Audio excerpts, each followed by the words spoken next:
international wealth strategist. And today we are talking about personal wealth strategies, securing your future, and leaving a godly legacy for your children and grandchildren. Prentice is kind to share his wisdom with us on how every single one of us can have financial sovereignty. Prentice, thank you so much for your time today. Thank you, Liz, so much for having me. It's been such a privilege to work with you, and a pleasure as always. I truly appreciate your time. And Prentice, I'm so excited for today and what we're talking about, and such importance for every single person, every single family. So I wanted to first start off because I said the word financial sovereignty. But can you explain to us what is financial sovereignty and what can it do for our viewers and their families? Okay, so let's see. There's probably no short answer for that question, but I'll try to summarize it as close as I can because I do know that you have time constrictions on your interview today. Financial sovereignty is the same that we have in individual sovereignty or a national sovereignty. That means that we were independent of anything else. We are not codependent on anything. So being financially sovereign means that you no longer require the assistance of federal government or banks or any other financial institution. We're not subservient to any of those because once you get dependent upon those people, you become subservient of that individual person or institution. So, what I teach people to do is to be their own individual uh, in the finance world so that they're not dependent upon banks, government, or any other form of assistance. Well, you and your beautiful wife, Kim, have been blessed to have financial sovereignty. And I wanted to ask you, what does that look like? And what is your personal testimony about having financial sovereignty? What has it done for you and your family? Well, Liz, the most important thing is the burden that's lifted off of your shoulders. Yes. Once you understand the concept of financial sovereignty, you will understand that there's a certain amount of freedom there. I mean, if an emergency comes up, I can now take care of that emergency. If my family or any of my friends are in need, I can assist them. I no longer have to go jump through hoops at a bank, worry about a certain type of credit rating that is dictated by them and their standards Mhm. to see if I'm even worthy of them loaning me the money. That is kind of an unusual statement, and probably many of the people on this call hasn't thought of it in that light before. And in order to be able to loan money at a bank or a financial institution, first of all, the most important thing that you have to have is debt, because unless you have debt, you have no credit score, and therefore you couldn't borrow money. I've run across people that have horrible credit scores, but it's not because they fail to pay bills. It's just because they never have paid bills. And for that reason, the institutions see them as somebody that is sovereign and they can't make money off of because they're not in need. So it's kind of a vicious cycle. You must owe in order to borrow so that you can owe more. Very interesting. And I wanted to ask you this question. In your personal opinion, what is wrong with having all of your money in a bank? Everything, Liz, everything. Uh, Yeah. Gee, where to start on that? You've heard the old wives' tale, never put all your eggs in one basket. Yes. There you go. That's exactly it. See, if you put it all in the bank, whether it's in a safety deposit box, savings accounts, CDs, whatever, everything in that bank is based off of the US fiat, currency. Now, they would like you to believe that it is infallible and that it will never crash. Mm-hmm. Nothing could be farther from the truth. Fiat currency has a 100% failure rate throughout history, and we don't have to look very far back to see that. Venezuela was the last one. They were literally shaving off little shaves of gold to purchase haircuts because their currency was absolutely worthless. The people had lost faith that it would that it would purchase them goods and services, and it was backed by nothing. That is where the term fiat comes from. It's Mm-hmm. literally backed by nothing. There was a point in our history where gold and silver was actually backing our dollars, and the old dollar bills used to have silver certificate written on them. But Richard Nixon is the person that removed us from that situation, and from that point on in history, our dollar bill has only been worth the promise from the government that it would buy services or goods. So at current rate, the dollar bill is worth 3 cents. So let's do a little word game here, which is what our government loves to do with our people. There's a gentleman named Bill O'Reilly. He's a talk show called The No Spin Zone. I used to love it because he he addressed the spin doctors. That's those people that are trained and educated on how to take a phrase or a sentence or a subject and spin it in a way that it meets the narrative that they want you to think is truth, when in essence it's not. So let's look at this perception of inflation. For Mm-hmm. example, in 1967, well, this isn't a dollar, but we'll pretend this is a silver dollar.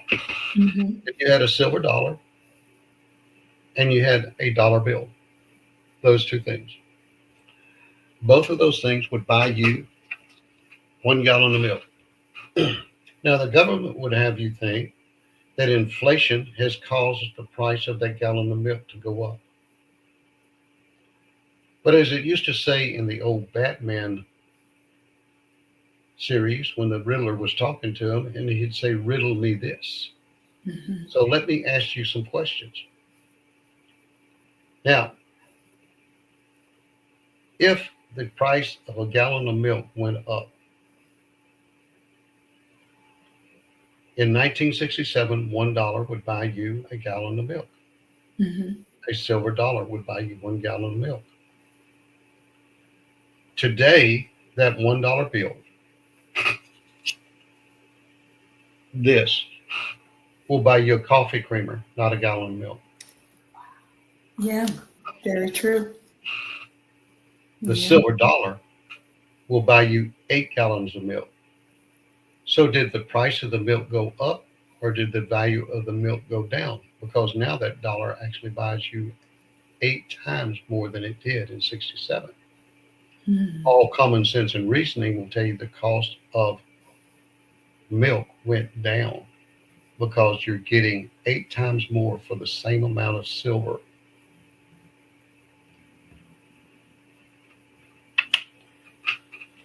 This Mm-hmm. dropped by 93%. Oh, I'm sorry, I'm doing my math wrong. By 97% Mm-hmm. because it's worth 3 cents now. My gosh. See, so they will spin it and say, we have inflated price of goods. Mm-hmm. Well, actually, we have deflated price of the fiat currency. Wow. Now, thank you for mentioning fiat currency because this might be a new concept to some people. So, fiat money is literally paper money, correct? Correct. Okay. So, that's for our viewing audience if they've never heard of fiat money or currency. It's literally what Prentice just showed you right now, our paper dollar. Right. And another thing about the fiat currency, Liz, is that it has, through history, since its concept, a 100% failure rate. 100%, no matter what country.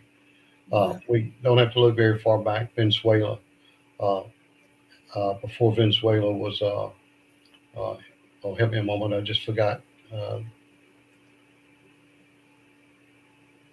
can't remember it. But that Mm-hmm. was the last one. Venezuela, uh, Argentina is one of them. Mm-hmm. Zimbabwe Mm-hmm. collapsed, and before that was Germany. So I mean, uh, they all fail because Right. there's nothing to back them but a promise, and Right. promises are only good as the men that keep them. This is so true because if you look at what you could buy with the dollar back then, let's say if we were buying a home in the 50s, what a home you can purchase with your dollar is different than what you can purchase now, correct? Absolutely, absolutely. So can we talk about that even like as an example, what you could buy, how much was a house back then versus a house now, would you say? Oh yeah, yeah. I mean, I can Mhm. remember my parents' first home. I think they paid something like 16, $18,000 for that home, Mhm. and that was in the 50s. Wow. So today, that same home would probably cost you 350, 400,000, Yeah, depending on the market and the part of the country that you're in. that's So so true. So I can't buy as much with the dollar, but let's talk about gold. yes, Now, let's say you have gold. What has that done? Using that example of a home, what has that done with gold? yes. Well, I never watch immediate movement of gold and silver. I'll Mm, never look at anything less than a 5 year trend. okay. And for example, last 10 years ago, an ounce of silver sold for $12 an ounce. Today, it was upward of $26 an ounce. So as you can see, it has increased in value. But again, the dollar bill is also affecting the products too in a way that makes them appear to be inflated. One of the best methods I use for teaching people about the relationship between the fiat dollar and gold and silver. And by the way, gold and silver is God's money. It was created by God and it will never change. If That's you right. go to the book of Genesis, chapter 11, you'll first find the mention of it to where it says that Yahweh placed gold and silver, I'm sorry, gold and onyx stone in the river Pishon that flowed through the Garden of Eden and about it. So he's the one who established it. Gold and silver is not just a metal, it is actually elements. They are on the periodic table, which means they're part of creation. Man does not create them and they're not generated by the earth. So that's why they hold so much power and value is they've literally been touched by the hand of the creator. So remember that whenever you're talking gold and silver, platinum or palladium, those are elements and they have been touched by the hand of the creator. So there's ultimately always going to be power within those metals. All right. So being able to understand the ratio between gold and silver and fiat currency is to be able to understand um, how that gold and silver remains constant. It's the fiat currency that moves up and down. Uh, for example, if you was to take a bathtub and you were to fill it, excuse me, Mm-hmm. if you was to take a bathtub and you take a bar of soap, we'll pretend this mouse is a bar of soap, and you take and lay it on the edge of that bathtub, and you begin filling that bathtub up, and the water would rise. If you get interrupted, you leave, it continues to rise, and you come back and you say, "Oh my God, there's too much water." So you pull the plug, okay, and it starts to fall. And as it's falling, you get interrupted again. You say, "Oh my God, it's almost all gone." So you rush in there and put the plug in, and you start filling it back up again. Mm-hmm. That's the way that it affects. Fiat currency moves up and down. The gold and silver remains stable. The relationship between the two makes this appear that it is more or lesser in value, when in truth is this has never moved. This is what is changing in value. It either takes more of it or it takes less of it to buy the same amount. It hasn't moved. Hmm. So it's an illusion that the government prints Hmm. puts over on us that gold and silver has lost value. It never does. Interesting. So that really confirms my next question, which was over the years, what has fiat money done in terms of growth or decline? And I think this is a great way to conclude this versus gold and silver. So, could I make a guess? Would you say that fiat money has declined, but gold and silver has uh, increased in value over the years? Actually, it has not increased or decreased. Oh, It's the illusion that it's increased or decreased according to the amount of gold and silver. okay. Interesting. Yeah, the relationship between the two is constantly moving. Yes. Uh, Gold and silver is quite has quite the dynamics. For centuries, the only purpose for silver, most people don't realize this, was the exchange medium for gold. It was used to purchase gold. So many ounces of silver would purchase so much gold. Hmm. That was its total purpose. Then people started making jewelry with it and adorning themselves with gold and the silver. Okay, but something miraculously happened in the mid to late 80s and into the early 90s.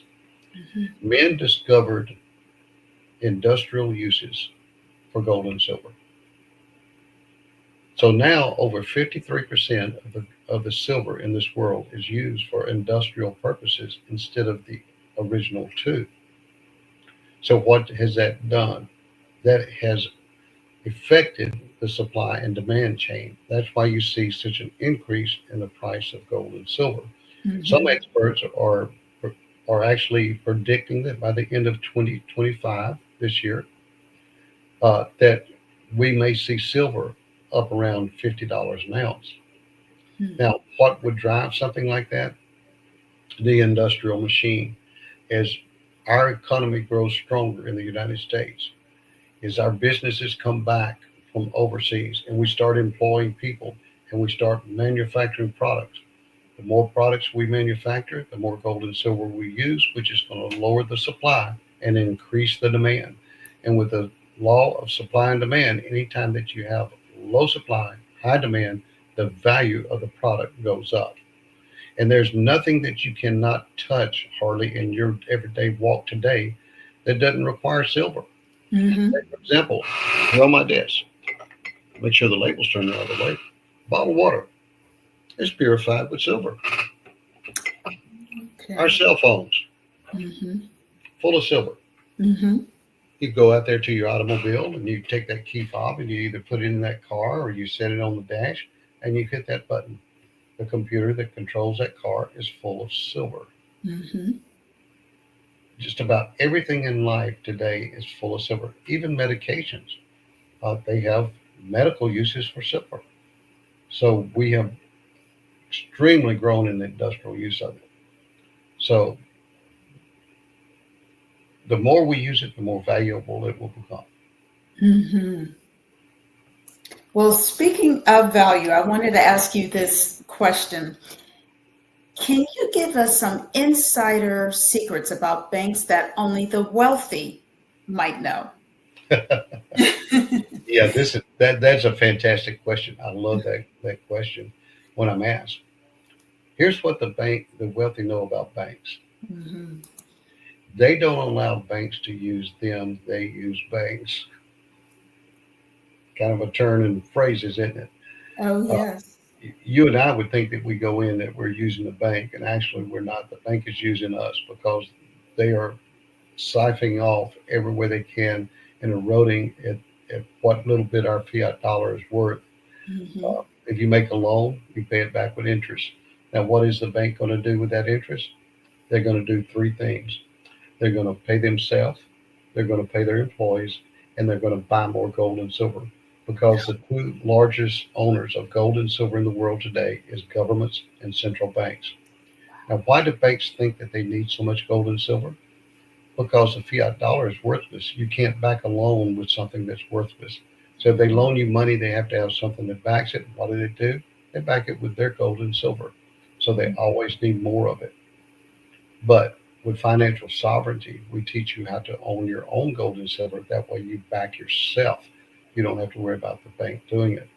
Now, what Mhm. the rich know about banks is that they are a tool to be utilized. If they liquidate an asset, they turn it into fiat currency or cash and Mhm. then pay for the goods and services they want because that's the form of payment that is currently recognized in this country. However, that is changing, and I think it's going to change remarkably. I think the next 10 years we'll see, or possibly even five, we'll Mhm. see a landscape change in this country like it's never been seen before when it comes to personal finances. See, my state, the wonderful state of Florida, our Mhm. Governor DeSantis, just signed, pinned in to ratify a law that was passed in this state that in January of 2026, we will be able to go to cash registers around this state and purchase stuff with gold and silver. We'll no longer need fiat currency. Now, from what I understand and what I've read, there's about 26 to 32 other states that have similar laws before their House of Representatives, and Mhm. it will go to their Senates. Once this goes to happening, you will start to see a domino effect that's going to affect the dollar bill like it's never been affected before. So, where it goes, I don't know. I don't have a crystal ball, but I know that it's going to be life changing and it's going to be nation changing. Mhm. So it's good to start to store that gold and silver now. Absolutely. Yeah. Absolutely. If you haven't before, it's something very important to consider now, would you say? Absolutely. Absolutely. Okay. Well, I wanted to ask you this one question. This is a personal question that I'm sure a lot of people can relate to, who our audience who's listening today. But I've been putting my money in banks for decades now, and nothing has ever happened to it significantly as far as growth. Okay. So, what would you suggest for me and for others to do to save but also grow significantly? Okay. So, what I do is I teach three forms or five forms of asset management: Mhm. uh, gold, silver, platinum, palladium, and real estate. Okay. As you notice, those are three things that have a common thread through them. Now, most people could easily recognize that gold, silver, platinum, palladium are metals and that they have a common thread through them, but what would real estate have to do with that? It's Mhm. very simple. Everything that I just mentioned was the creation of Almighty God, Yahweh. Man had nothing to do with it. So, his creations, and they are physical assets. So, they will always have value no matter what. It doesn't matter if it's the German Deutschmark or the United Kingdom's euro, Great Britain's pound, uh, no matter what the naira, no matter what the currency is, Mhm. it has value against gold and silver. I want to start calling gold and silver God's money because of you. It is God's money. It's God. It is, and I love that. And you're absolutely right. I love Genesis, and I remember reading about gold, and so it's just significant. It's all throughout the Bible, so Yes. it's a wonderful investment. Now, I did want to tell you that I did some research, and I found out that, and many of our audience members might know this, I personally did not until recently, but that money is insured in the bank up to $250,000.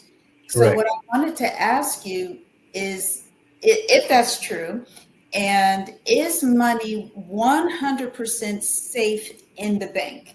What would you say? Uh, yes, it's true. Okay. With an extreme caveat to that, and I mean extreme. And is it safe in the bank? No. Simple answer is no. Okay, so the FDIC, when you go to the bank and you open up a savings account, Or if you have a safety deposit box, you put it in the bank, right? And you go put your valuables in there, which we were taught that's the way to do. That's the American dream. That's what we're supposed to do, right? Yes. We were taught in school financial responsibility, part of our civics class in high school. It taught Mm-hmm. us how to build a budget. A certain percentage of your income should be toward clothing. A certain percentage should be toward food. A certain toward transportation. A certain percentage across housing. And they taught us how to build a budget and live within that budget, even put aside for a rainy day, if you'll remember. All that was part of what we were taught or indoctrinated into school. Okay, forget all of that.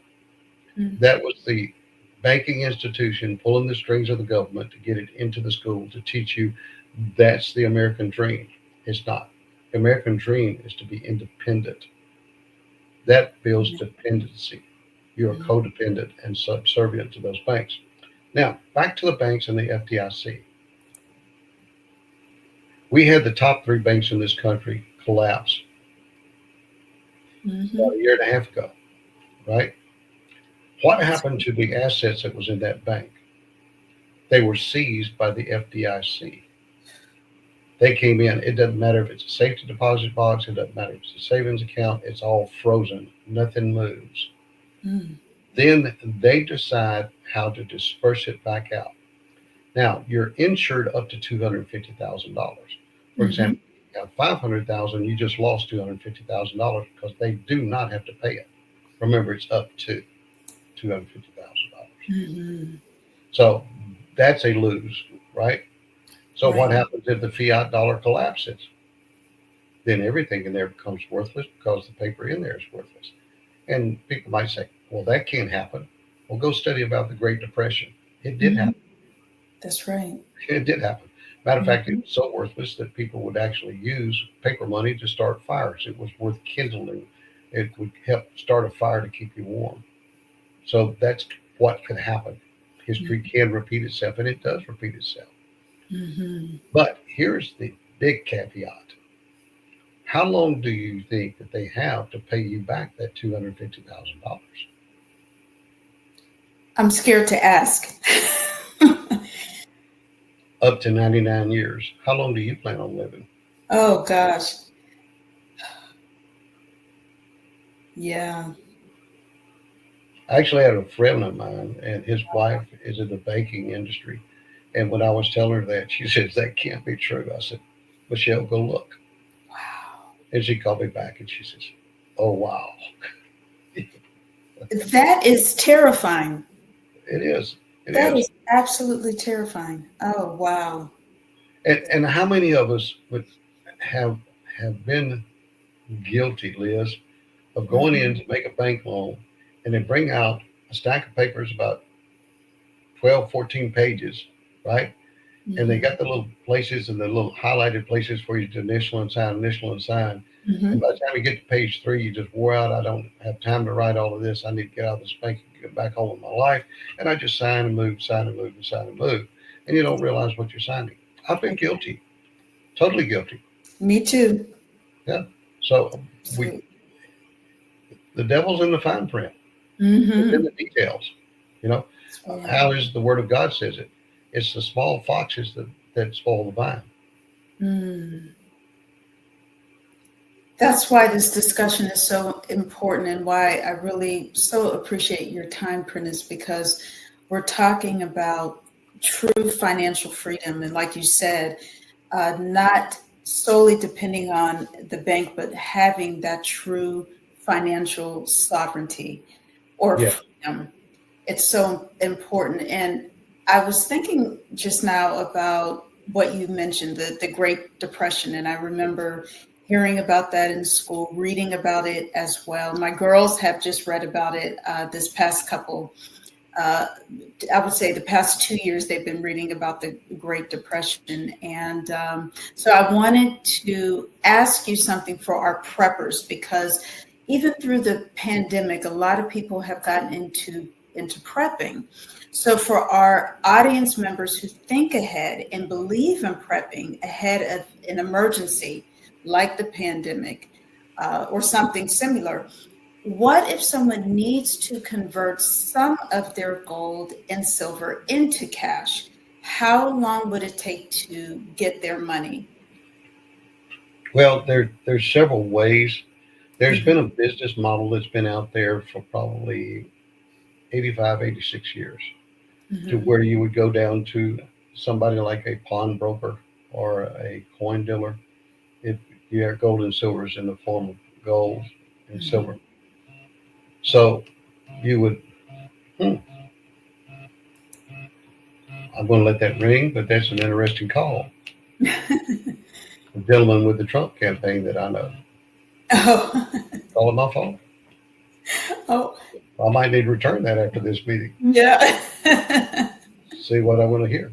Okay, Yeah. so uh, that distracted me so much I can't even think right now. That's okay. I apologize for that. All right, so with the new technology that the company that I'm affiliated with, we Mhm, can liquidate it instantly. We don't have to worry about that. You can also buy from some of these, I call them retail, and they basically are retail gold and silver companies. I won't mention their name, but you see them advertised on television all the time. mhm, Those are sponsored. They're sponsored commercials. Whoever you see recommending them, whether they're a news media mhm, personality or a politician, they're getting paid to advertise those companies, and those are retail companies. Now, I do not recommend buying gold and silver from them. Uh, we have a better way, mhm, and later we could talk about that. mhm, But those people, believe it or not, are regulated by the FDIC and the U.S. Trade Commission. Now, that basically means that they're just like banks, and every transaction that you make with them is government knowledge. The government knows about it. mhm, The U.S. Trade Commission also does something very unique with those people. And there's another group of people that you can put into that is going to be your gold and silver commodities on the stock market. So if you mhm, go to the stock market and purchase gold and silver commodities, or you buying gold and silver that is to be placed into a depository to where they're going to charge you storage anywhere between 9 and 13% annually. Do you know that the U.S. Trade Commission tells those people that they only have to have 60% of what they're selling you in inventory? They can literally sell you 40% more gold and silver than they actually have. mhm, That is not a business model I adhere to or would like or will be a part of. The mhm, company that we are affiliated with and the one that I've introduced you to, Liz, when you mhm. purchase gold or silver, you're purchasing 100% of the amount of your purchase in precious metals. That is 0.999% pure. That's as pure as a human has the ability to get it. All right.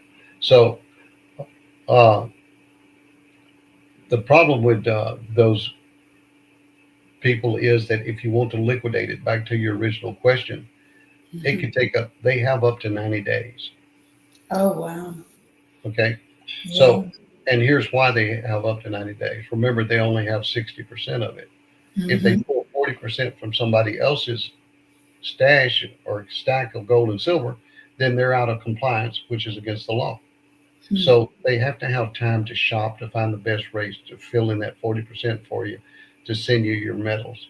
Or you can liquidate it, which again still falls under that 90-day. However, we have the ability to instantly liquidate that, transfer it into fiat currency, put it back into your bank in a matter of moments. And you have a personal testimony about that, right? I know. I don't know if you remember telling me and my husband about a recent car purchase that you made Yes, yes. with your wife Kim. Did you want to talk about that? Yeah, we can a little bit. See, Yeah. um, my oldest son ran into some financial difficulties, and his car just gave up on it. I mean, Mhm. the engine blew, and it was cost more to fix it than the automobile was worth.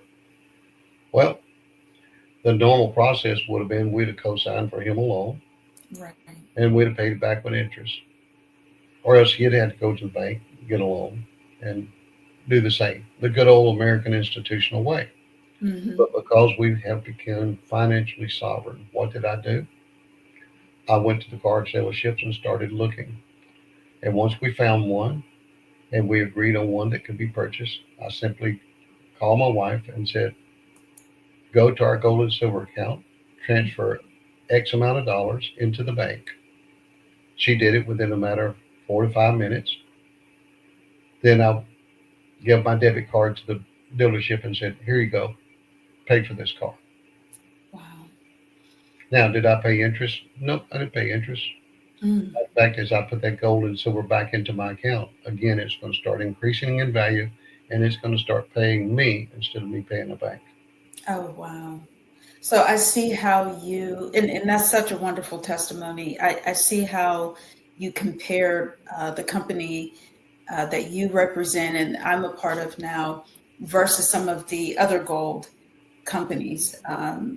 You were able to access what you needed in a very short period of time rather than 90 days or however many days. So that's the huge difference. Or you could actually have it faster, Liz, than walking into the bank and taking a loan. When's the last Uh, time you walked in a bank and took a loan? How long did it take you to fill out the paperwork? How long did it take you just to wait on a oh, loan officer to get to you? Right? a long time. Right. Yeah. So Mhm. it's so easy to just step right over here to your computer. And Mhm. within 8 to 10 strokes, keystrokes of this keyboard, I can transfer it into the form of cash and then into my bank. Wow. That is a blessing. Now, I wanted to talk a little bit more about the gold and silver. If I own my own gold and silver, who will protect my money and is it indeed safe? Well, there's a couple of options that we have at our company. One is you can choose to self protect and safe it yourself. Uh, a lot of preppers do that. Uh, Hmm. I happen to fall in that category. I do have some here in my home for short term situations, but they also have a private vault that is part of this company that we're members of that Hmm. allows you to store it there. And because we are a private vault, we can store up to $50,000 of it with a certain type of an account, totally free. There's no charge to store it, Hmm. unlike the depositories that charge you between 9 and 13%. Wow. Now, speaking, I was going to ask about gold and silver. I'm going to call it God's money right now. So, why is having God's money, and we're going back to this is a good summary as we're starting to wrap things up now, but why is having God's money better than having solely paper money or fiat currency? Well, there is zero danger of gold or silver ever collapsing. With over 6,000 years of recorded human history, it has never failed. Yeah. But in recorded history, the last 300 to 400 years, when fiat currency has been experimented with, it has a 100% failure rate. So the logic is gold and silver will not fail. Fiat currency always does. Now, Mm-hmm. you mentioned that I mentioned that in over 6,000 years of recorded history, but it even goes farther back than that. If we talk to any archaeologist that digs up old ancient ruins and they find skeletons that may be 8, 10,000 years old, and those communities or people didn't even have a method of writing, yet they would find bodies adorned with gold and silver. And those bodies we knew were the ruling classes because they were the only ones that had the gold and silver. The Mm-hmm. others didn't. So even before recorded history, humans knew that it had value. Mm-hmm. Isn't that something? We know that for a fact because it was in Genesis, or it's in Genesis. Correct. That's right. So I wanted to end with my final question, Prentice, if I may. For our guests who are interested in investing in God's money, gold and silver, and they want to leave a legacy of wealth for generations to come, what should their next steps be after today's broadcast? Well, you've got to start somewhere, Mhm. right? And the reason most people never get involved in gold and silver is because there's so many different things out there. Some people say buy this, some people buy that. You'll have financial advisors saying don't invest in physical gold and silver. Uh, there's all kind of different directions to go. Well, the most important thing is get educated. The company that we are with has a full-time educational suite that teaches you everything about every single form of gold and silver, what it's used for, and how to use it. That way you can custom tailor what you want to do for your specific purpose to your needs. You don't have somebody that's trying to sell you something for a margin of profit or bottom line for his company or for his bonuses. This puts you in the driver's seat and lets you make 100% of the decisions. So to me, that's extremely important that you make the decisions. You become the writer of your own destiny.